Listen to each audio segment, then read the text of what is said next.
I literally blew the dust out of this receiver and wiggled the fuse around and it started working. I hate to say that, but sometimes that's as simple as it can be for fixes.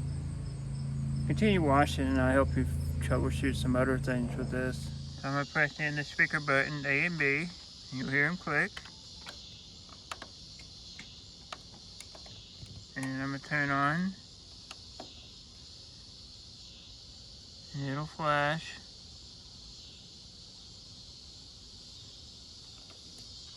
And it's supposed to go to your tuner when it initiates. 87.5. So now it's in back in default mode. Okay? So 75% of the fixes, as they say, that's what takes care of the problem.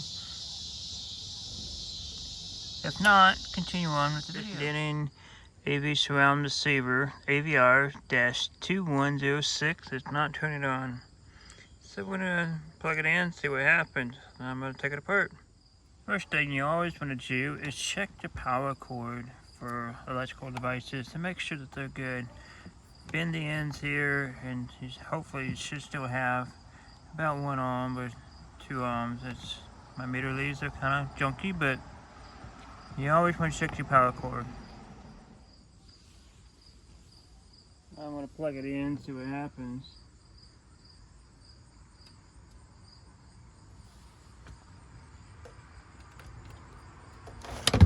Not going in standby, there's no power whatsoever to it.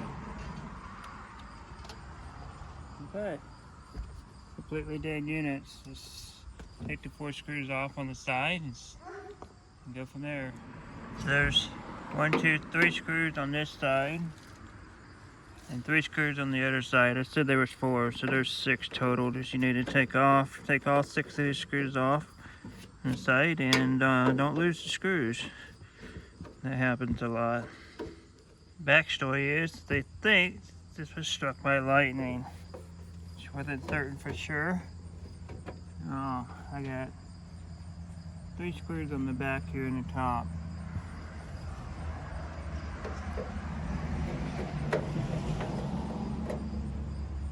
Take them off real quick. I apologize for extending the video because I did not see that. Anyway, they believe it was stuck by lightning, or I'm not certain if it didn't just die. Now, I'm looking at the case here. You can see in the case itself burned up components or heat over the time frame and whatnot. And so that would have been on the right side. So yeah, be over here somewhere. It got really, really warm. Alright, we just have to check everything. There's a fuse down here at the very bottom. Down there, the fuse. Unfortunately, in order to get to, say the bottom of the circuitry, and that you're going to take a bunch of parts off. So we're going to go with the fuse first and see what happens, and ohm it out. So I'm looking at that. It's just like a soot. It's just this heat sink that's right here. It's got these 2 power MOSFETs likely, or transistors, and it's just radiating heat. Check out the amount of capacitors though. My gosh, they're probably dried up by now, being close to that heat sink. All those capacitors filter, which is, understandable for an audible system or audio system.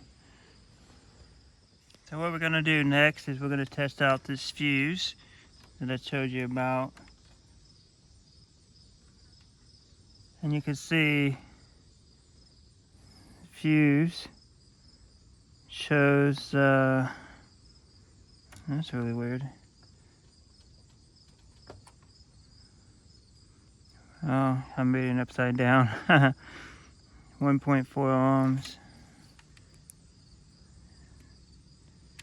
Yeah. So the fuse is good. This is not something I wanted to hear. The fuse is good. I was hoping the fuse would be blown. So that's fine. Now we get to go get this oscilloscope out. See where voltages are at. Dusty. I thought that was neat. Denon also have their own capacitors made. These things probably could be dried and not putting out good voltage. I'm gonna measure the bridges and see what the outputs are as far as DC wise. If they show ripples on them, then I know it's gonna be faulty. Okay, I want to do a little bit of troubleshooting with you. We're gonna have this in the AC mode here on your voltmeter. I'm gonna turn your main switch on, and what you're gonna do is you're gonna take, if you don't hear any clicks, you're gonna go on one side of the fuse. You go on the other side of the fuse. You don't have to press hard. It is 120 volts there, and 120 volts here. This blue connector here, it goes to the main power switch. Just one, the white wire is the traveler wire. So the black wire is on the top. That's one side of the switch. You have 120 volts. Traveler wire coming back. See on that point there, it's also 120 volts. So I know I have 120 volts going into this system.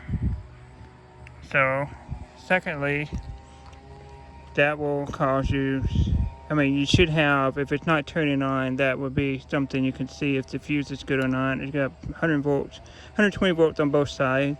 When I first powered it on, I didn't have voltage on either side. Then I moved the fuse around and I started having voltages. So it must have been like, I don't know, oxidation.